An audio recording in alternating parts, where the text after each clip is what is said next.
Hello everyone, welcome back to my channel Naihati to California. আর আমি শালমলি আজকে চলে এসেছি তোমাদের সাথে শেয়ার করতে আরেকটা নতুন ব্লগ। শেষ অবধি ব্লগটা দেখো, অনেক কিছু কথা তোমাদের সাথে শেয়ার করার আছে। মাথার চুলে পাক ধরার সাথে মনের ভাবনাগুলোও কিন্তু অনেকটা পরিণত হয়েছে।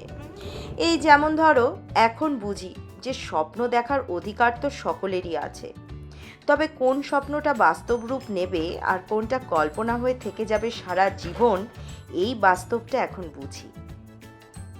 যেমন প্রথম যখন অ্যানিকা এই আমার জীবনে এলো, ওর এত মেডিকেল কমপ্লিকেশনস, ডায়াগনোসিস সব থাকা সত্ত্বেও ভাবতাম, স্বপ্ন দেখতাম বেটার টু সে, যে সব থেরাপি ট্রিটমেন্ট করালেই বুঝি মেয়ে আমার আর 5টা সুস্থ বাচ্চার মতো মূল জীবনের স্রোতে ফিরে আসতে পারবে।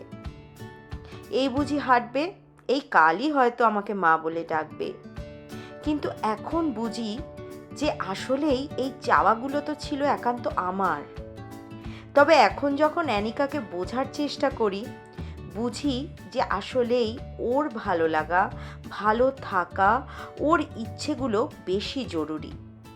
পৃথিবীতে সব মানুষই আলাদা। কেউ খুব ভালো গান করে, তো কেউ খুব ভালো আবৃত্তি, কেউ বা নাচ। যদিও এর মধ্যে কোনোটাই হয়তো অ্যানিকা কোনোদিনই পারবে না, তবে এই পারা না পারার মাপকাঠিটা এখন আর আমায় বিচলিত করে না।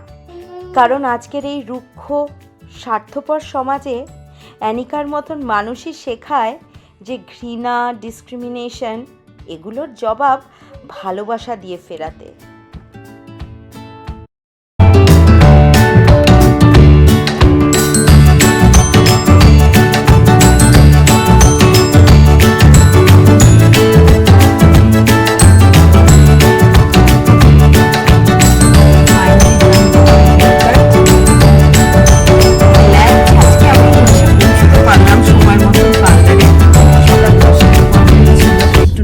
ছিলাম কারণ দুটো বাচ্চাকে রেডি করে নিয়ে আসা সকাল সকাল, দ্যাট টু, আর কালকে ছিল 4 জুলাই।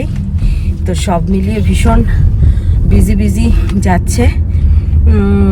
কিন্তু লং উইকেন্ড, মানে অনেক দিন ছুটি, টানা 4 দিন ছুটি পাওয়া গেছে, থ্যাঙ্কস টু অনিক। ও সকাল সকাল উঠে হি টুক কেয়ার অফ এভরিথিং, তাই জন্যে আমি আজকে এটা সম্ভব হলো আমার জন্য আসা। তো যাই হোক, মোটামুটি ঠিকঠাকই কেটেছে, যেমন চেয়েছিলাম। চলে যাবে এই লেন্থটা, কেন যা হেয়ার ফল হচ্ছিল, তো একটা কিছু মানে একটু লেন্থটা ছোট করা দরকার ছিল। So that's what I did, nothing much, একটু লেয়ার্স।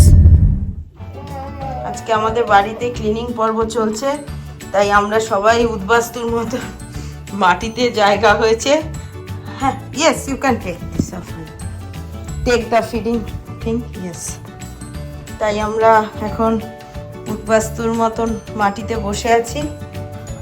আর চলো তোমাদের নিচটা দেখাই। নিচে এখন ক্লিনিংয়ের কাজ চলছে। আর যেমনটা তোমরা জানো যে কয়েকদিন ধরেই, লাস্ট কয়েক সপ্তাহ ধরে বেটার টু সে, শরীরটা তেমনভাবে আমাদের কারোরই ভালো যাচ্ছে না। ফর সাম রিজন, অ্যালার্জি হোক বা যাই হোক, খুব অসুস্থ ছিলাম আমরা সকলেই। আর বাচ্চারা সুস্থ না থাকলে তখন যেন মনটা আরও বেশি খারাপ লাগে। তো যাই হোক, তেমনভাবে ঘর দোর কিছুই পরিষ্কার পরিচ্ছন্ন রাখতে পারিনি। আর প্রত্যেক মাসের প্রথমের দিকে এই দুজন দিদি এসে আমার এই ঘরটা খুব সুন্দরভাবে পরিপাটি করে সাজিয়ে দিয়ে গুছিয়ে দিয়ে যায়, which is a nice thing.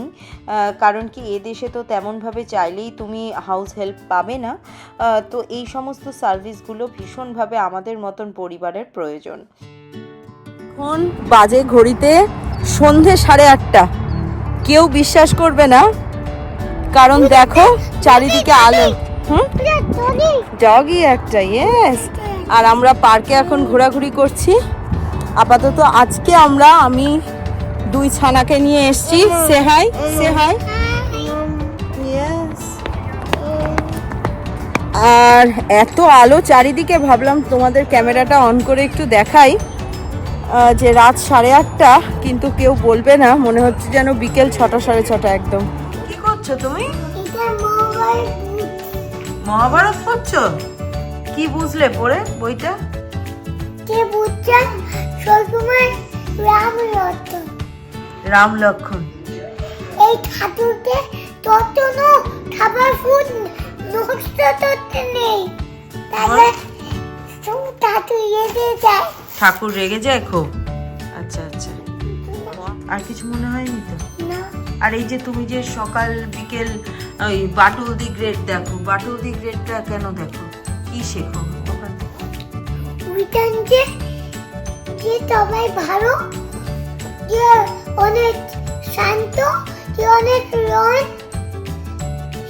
সেটা সবাইকে দুষ্টদের মারতে পারে। আচ্ছা, দুষ্টুদের মারতে পারে, যে শান্ত আর যে স্ট্রং। হ্যাঁ আচ্ছা আচ্ছা। বাটুল কি বুদ্ধি আছে বাটুলের? হ্যাঁ। আর বাচ্চু কেমন?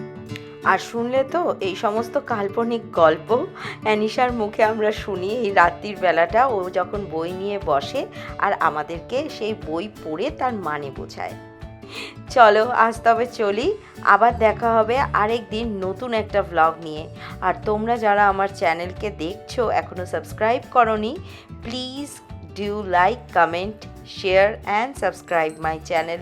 আর সকলে খুব ভালো থেকো, আনন্দে থেকো, সর্বোপরি খুব সুস্থ থেকো, আর এভাবেই আমার চ্যানেলকে সাপোর্ট করো। Bye everyone, see you again in a new blog.